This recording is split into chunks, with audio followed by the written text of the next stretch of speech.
So another beautiful day yesterday may have had many folks out in their gardens getting those spring plants in the soil. Well, in this week's edition of In the Garden, sponsored by Johnson Brothers Garden Market, KEZI 9 News anchor Chelsea Deffenbacher is taking a look at a flower variant that might brighten up those hanging baskets and flower containers. Welcome back to In the Garden. I'm Chelsea Deffenbacher here with Caleb Johnson at Johnson Brothers Garden Market. Today we're going to talk about superbells. Can you tell me a little bit about these today? Yeah, so superbells are a series of calibrachoa that are brought to us by proven winners, and I really like them just because they have huge blooms, they've got great growth habit, and they're just a lot of flower power with little fuss.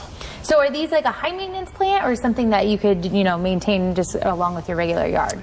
Yeah, so these they're one of the lower maintenance annual blooming flowers you can get. A lot of people get a little nervous because they see this looks like a petunia, but it doesn't have to be deadheaded like a petunia. So that's one big perk with these.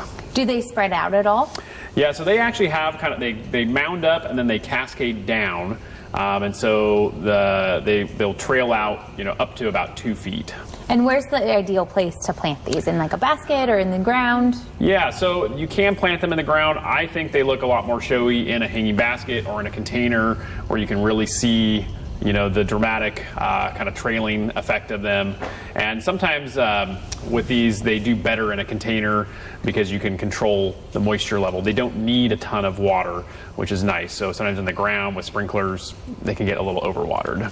Do they mix well with other plants? Yeah, they're one of our favorite ones to mix in our hanging baskets. I have a couple of our small ones that are going to be ready for Mother's Day, but yeah, you can mix them because of their kind of mounding and trailing habit. You can mix other trailing plants, other upright plants in with them, and they don't need full sun. They can take full sun. So if you've got only 6 hours of sun, you can mix them with plants that have similar sun requirements. If you've got full sun all day, you can mix them with full sun plants. So they're really a great plant to mix with your other flowering annuals.